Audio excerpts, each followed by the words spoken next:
Buenos días! Super! Alors, je suis super contente de vous retrouver. Du coup, nouvelle vidéo, voilà, normal, j'ai envie de vous dire. Du coup, alors, vidéo super facile. Vous allez voir, vous avez besoin de 2 rectangles, un tissu et c'est tout.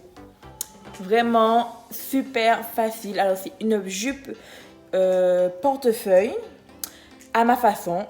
Vous allez voir. Donc, écoutez, c'est parti.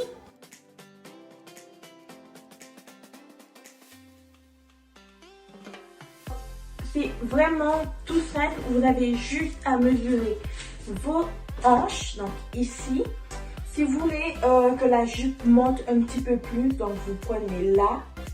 Mais sinon, au niveau des hanches, c'est parfait.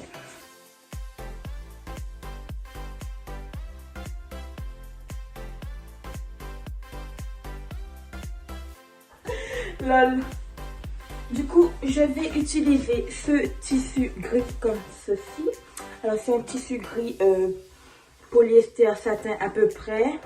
Il n'est pas élastique, mais on n'en aura pas besoin puisqu'on pourra attacher et voir selon nos envies au niveau de la longueur. Donc, voilà. Du coup, comme je vous ai écrit tout à l'heure, vous prenez vraiment la longueur que vous souhaitez. Moi, j'ai choisi qu'elle m'arrive à peu près au genou, sachant que je vais certainement la faire un peu plus remonter pour que ça me fasse genre une taille haute. Du coup, après l'avoir correctement plié, je m'assure qu'il y ait bien du coup 43 cm sur toute ma longueur. Et ensuite, il ne me reste plus qu'à découper et du coup, ce sera mon grand triangle.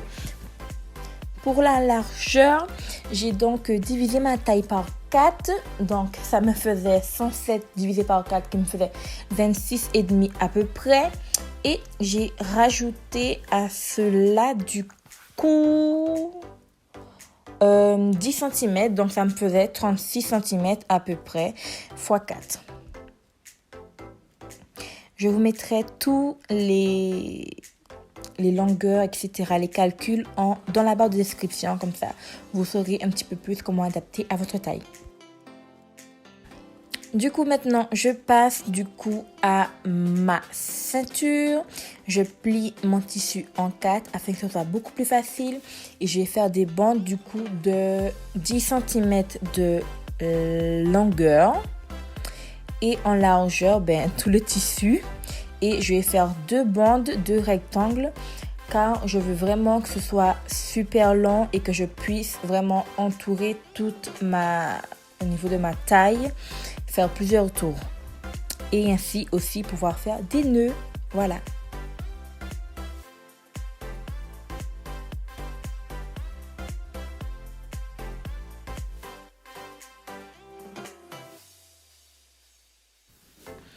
Maintenant que j'ai mes 2 bandes, du coup, je vais les coudre ensemble. Ensuite, je les mettrai endroit contre endroit afin de coudre tous les bords et de faire ainsi ma ceinture qu'une fois faite, je n'aurai plus qu'à la retourner et elle sera prête.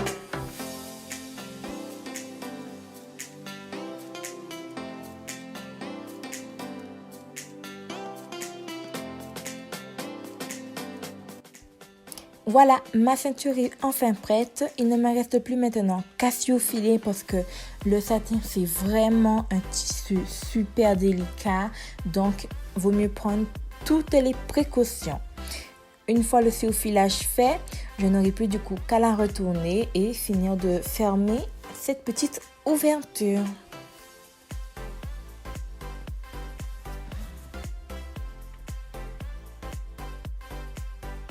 Et voilà, c'est fini. J'ai bien cousu toutes les parties surfilées où il fallait. Il ne me reste plus du coup qu'à repasser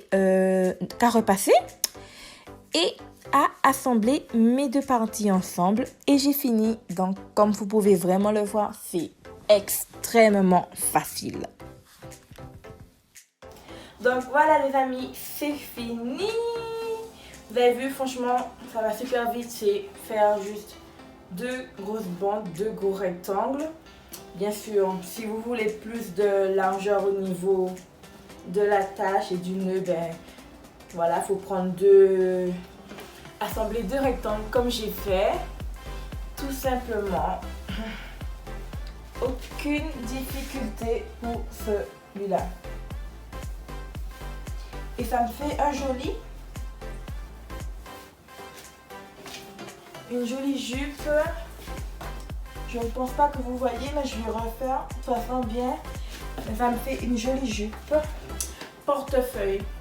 Je vais chercher pour les prochaines fois comment on fait des fronces parce que moi je ne sais pas faire du tout de fronce, à part en faisant, vous voyez, les petits plis comme ça.